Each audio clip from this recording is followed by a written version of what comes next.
Hey Scale Modeling World, welcome to YouTube's Scale Modeling channel. Today we're going to present part 10 of our multi-part series on building and detailing the Revell monogram 148 scale B29. And in part 10 we're going to do all of the airbrushing. And part 10 is kind of a mixture of video and a lot of still photography with some overlay narration, because I wanted to present all of the detail masking that I did in order to achieve this beautiful result. So with that said, let's get started with part 10. Because this model is so big, I think it's easier to show you two still shots of the aircraft's top and bottom completely primed, and this primer color is also going to be the finish coat on the underside of the aircraft.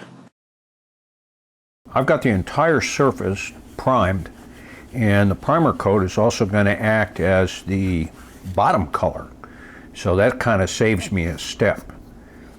So the next thing is I've got to paint a slightly lighter gray color on the fabric surfaces, because in real life those fabric surfaces were a slightly lighter color. So I'll go ahead and do these first. I've got to put larger strips of tape around here so I don't get any airbrush dust over this other surface here. And then once this is airbrushed, then I can go ahead and mask the entire surface, the wings, the tail, and the fuselage for the olive drab color. So yeah, it's all, I'm going to move this around so you can see it.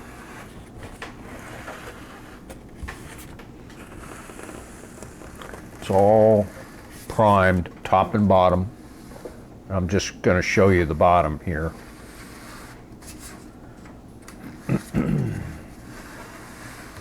And so yeah, we're there. There's the other side, and we are ready to go. So again, I'll put some larger strips around here so that I won't get any overspray or dust on the surface. But I had two minor flaws that I fixed after I airbrushed the surface here, this gray color. I'm going to move this around. And yeah, so we are ready to go to the next step, and apologies for the way I'm doing this, but unfortunately this model is got a huge wingspan, so I've got to be careful how I do this. But yeah, it's coming along good. I've got the elevators painted, airbrushed, a slightly lighter flat gray color. And the way I did that was I had mixed a huge amount of the flat gray because the model is so big, and then I took some of that, put it in another jar, and then added some flat white to it. So let's go ahead and pull the tape off here and see how it looks. There you go. Slightly lighter color for the fabric, and this is the trim tab, which is metal.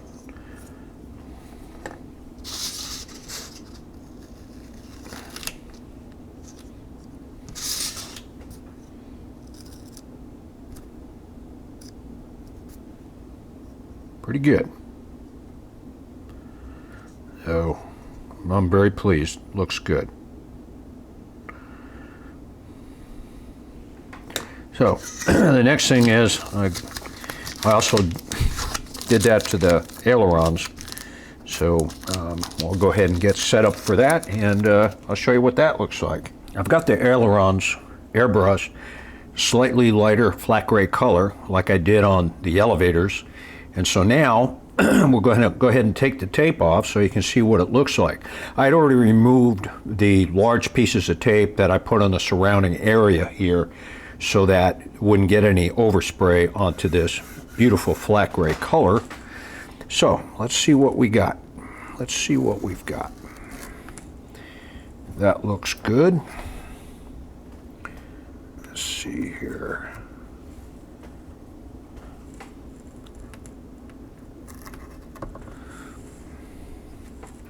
Notice how I'm being very, very careful how I do this.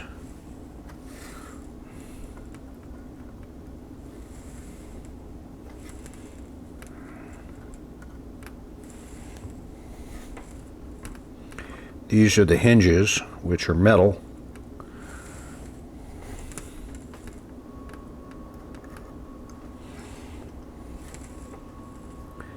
And just being very careful how I remove this.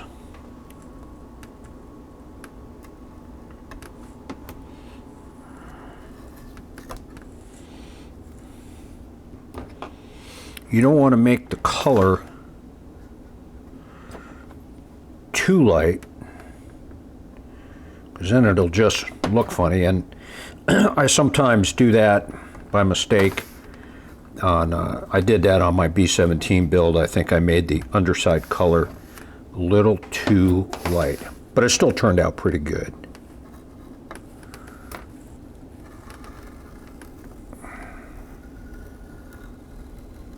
There you go. It's perfect. Looks pretty darn good. So let me go ahead and carefully move this around, and we'll go ahead and get the other side and see how that turned out. This large piece of foam mat board that I have really helps make a big difference in terms of being able to airbrush this big model and move it around.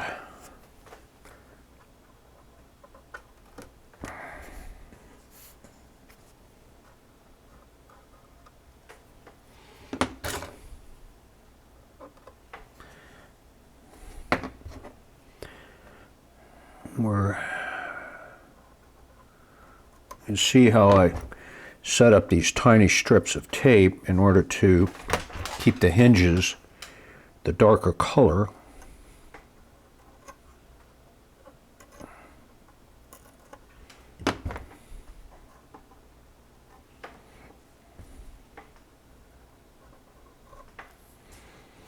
And I'm being very careful how I handle this, because I do not want to impact the paint at all.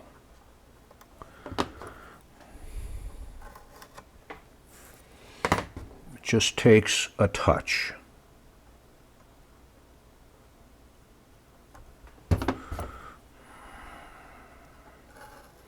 It's like being a surgeon.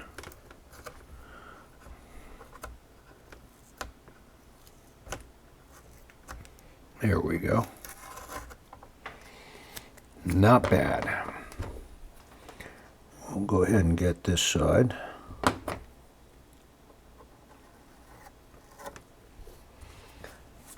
And now, the long piece. So I'm being very, very careful with this tip so that I don't scrape any of the paint. And with the tip of the tweezers too. And it looks pretty good. I like it.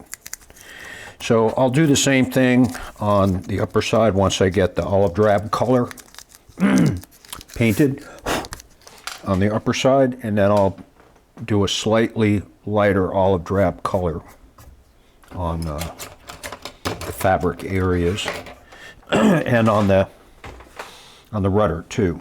So it's coming along pretty good. So now what I have to do is go ahead and mask it for the olive drab, and I'll show you what that looks like before I proceed to airbrush.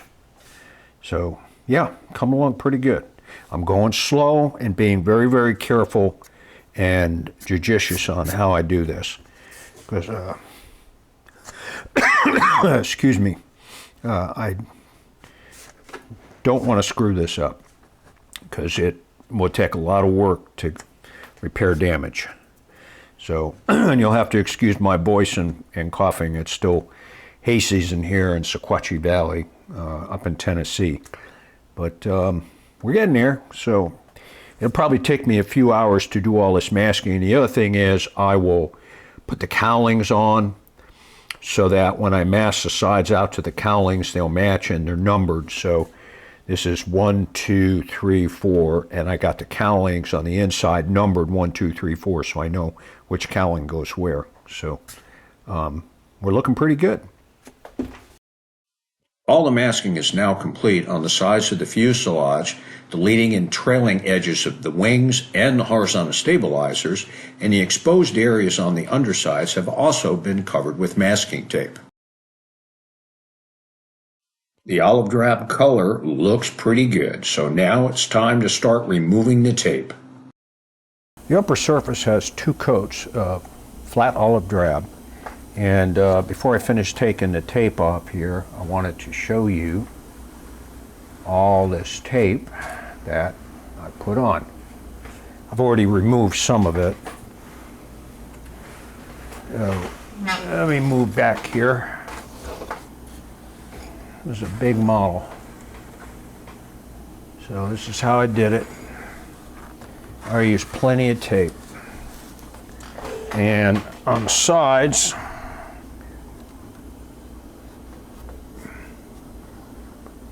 you can see the edge of the tape here, and out the front.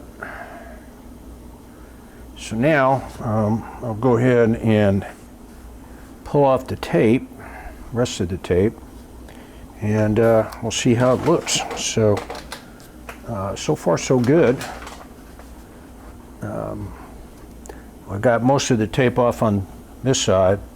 I'm going to leave the tape on the bomb bays and the landing gears, and of course on the clear parts, until I'm ready to pull it all off after I get the decals on and get flat coat on. But I'll go ahead and shoot some flat photography, some still photography here, and show you the demarcation lines on the sides of the engine nacelles and on the sides of the fuselage. But I think it's going to come out pretty good.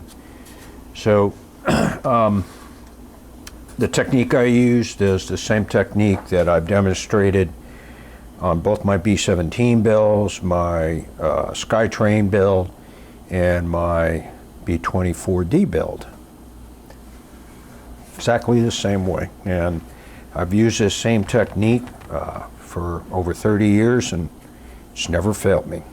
So let me go ahead and get the tape off, and then I'll flip this over and show you the top. The only thing I have left to do is the bare aluminum on the de-icer boots.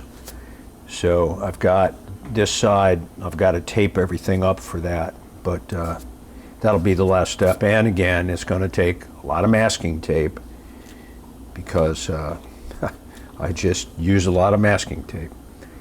And the result is that I never have to worry about overspray or touch-up. So it's looking pretty good. With all the masking tape removed, here's a series of photos that show the sharp demarcation lines between the flat gray color and the olive drab color.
The ailerons and the rudder were cloth covered, and here I'm masking around those surfaces in order to give them a lighter shade of olive drab.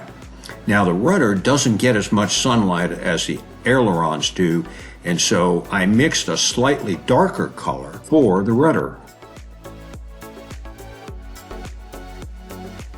Slightly lighter olive drab colors for the ailerons and the rudder came out pretty good.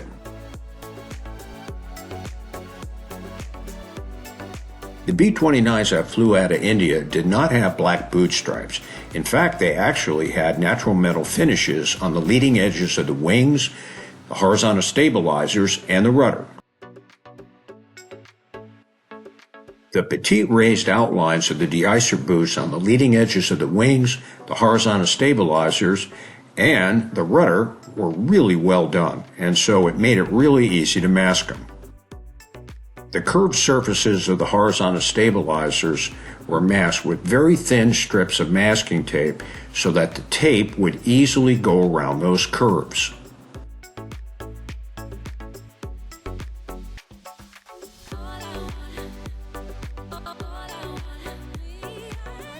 I used liberal amounts of masking tape all over the surfaces of the wings and the fuselage to ensure that I wouldn't get any overspray of the natural metal color.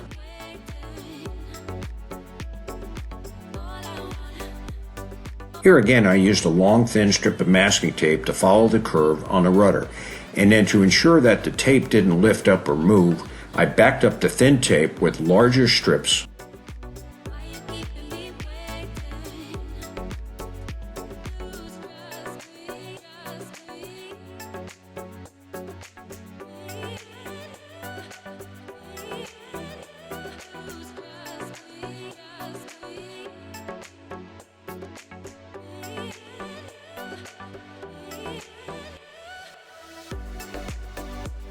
I used the last of my Tester's Metallizer lacquer-based steel paint on this model. And one of the things about these lacquer-based paints is the paints are very, very thin. And it's very easy for that paint to get underneath the masking tape.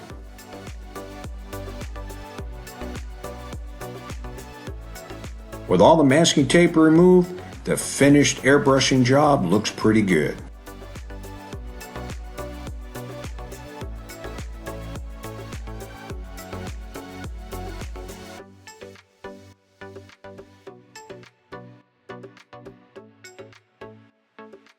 Had just a little bit of touch-up to do on the starboard side horizontal stabilizer.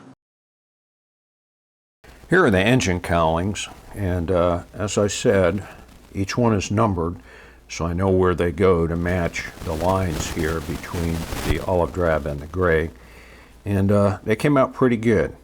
I've got a little bit of touch-up work to do on the inside areas here, which I can do with a detail brush. But they look pretty good.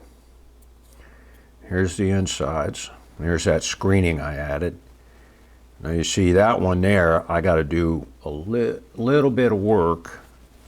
You can see it better this way. Got to do a little bit of touch up there. But for the most part, see that right there? I'm not going to worry about that. What I'm going to do is I'll just sponge that with some silver paint to hide that. This one looks good. And this last one, again, got a little bit of bleed here, but I'm going to hide that with a little bit of sponging, silver paint sponging. But other than that, yeah, they look pretty good. So we are moving along here. So I showed you the pictures, got a little bit of some dust bunnies, but you can rub those off. Now, you can rub off the dust bunnies even with a second coat of paint, but what you can't do is once you put a clear flat sealer on this, you can't rub those dust bunnies off, so it's best to get them off now. But yeah, we're looking good. So yeah, numbering these was very important. because the lines are a little off. The tape was a little off on each one of the cowlings. They're close but not exact. So by numbering them, that makes it good. So yeah, we're good. I've got the propellers masked, the tips in yellow, and as I've done on all my other builds, I spray flat white first and then a flat yellow over that, and flat white provides a really good base color for both flat yellow and red. So I've got, these are the last two propellers, and how I do it, especially on these 3D printed propellers, there's no mark like you normally find on a kit for where the tape needs to go, so you kind of have to just set it by eye. And I've got it pretty close. So now that I've got the distance set from here to the tip, I can go ahead and put this tape on here and adjust it carefully. And then I'll turn it over and do the other side.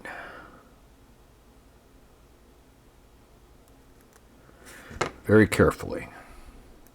And you get pretty close with this. And then pull this piece of tape off. And that's how I do it. Got to make sure the edges are stuck real good so that no airbrush paint gets up underneath here. And these will be painted flat black, and then I'll go ahead and wrap tape around the propellers very carefully to protect them, and then this whole inner hub area will be painted a steel color. So now I got one more to go and we're done.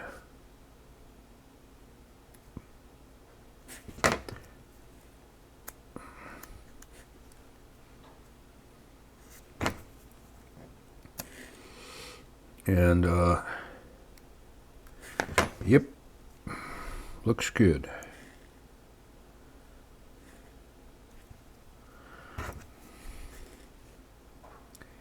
I like it. I just make sure that everything is pressed down. So that's all four of the propellers, and all four blades on all four propellers are done. So next we'll go ahead and paint them, airbrush them flat black, and then on top of this masking, I'll go ahead and pull this masking off and then wrap it. You don't want to go this way and tape to tape, because you stand a risk of damaging these 3D printed propellers. So I'm just going to wrap them this way so that it would be easy to unwrap them. So that's how I'm going to do it, and we'll see how it turns out. I've got the propellers completely taped up. The airbrushed areas that were black came out really well, and the demarcation line between the flat black and the yellow was perfect. So now I need to airbrush these steel color, and I'm going to use some of my supply of Model Master lacquer steel for airbrushing for these, as well as the landing gear. So I'll show you what it looks like when I get it all untaped. But what's important is you don't want to go this way with the tape. You want to kind of wrap it. So it took a few minutes to get each propeller wrapped properly, but I think it'll look pretty good. So let's go ahead and get the airbrushing done, and then we'll take a look at it. So the propellers are done, and I've got, of course, the tape off on all three. But the one thing I wanted to mention is that first piece of tape needs to be really, really thin so that you can butt it up against the side of the hub. And go ahead and pull it off. So yeah, it looking pretty good. And sometimes some of the sticky back on the tape gets on these edges, and just take another piece of tape and kind of dab it on there, and it'll pull the gummy tape or the gummy glue right off. So here's what it looks like now. Not bad. Not bad. It's still got flakes on here, and those flakes are from the tape, the paint that got on the tape, but it looks pretty good. So I'm not going to do any weathering on here. They need to be glossed, and then I can put the decals on here. But yeah, looking good. So I just pull the tape off this one here, and I can go ahead and mask the hubs. There's a little bit of spray got right there, but I'm not going to worry about it because it looks like the black paint is peeling off the prop. So yeah, looking pretty good. So we'll go ahead and pull the tape off and continue to pull it off on the rest of these prop blades. And I'm just being very careful how I do this. I don't want to damage the propeller blades in any way, because it'd be really, really hard to fix them. So there's some glue. And now the glue is gone, especially on the edges. So that's how you do it. You just dab it off, and it'll come off pretty good. Let's see here. And I'll get this one.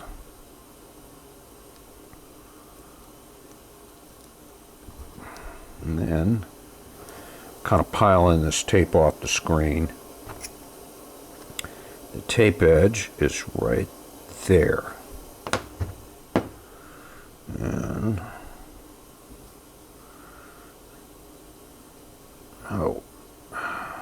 that's how you do it. And go ahead and just clean up the edges.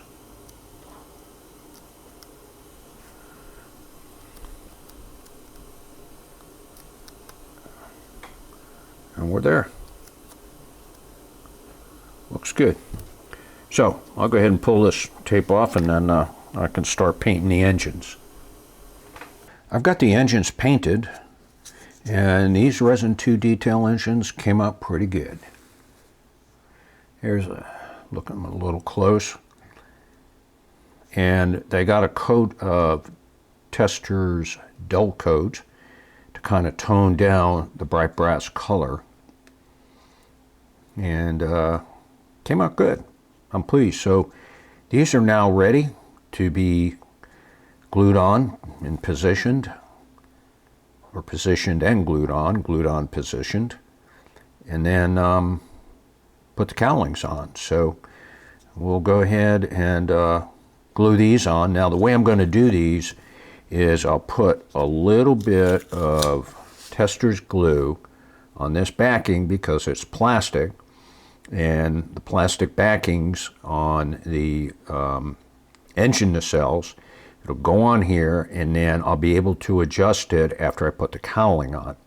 So yeah, it'll give me about 15 seconds of working time before the glue sets.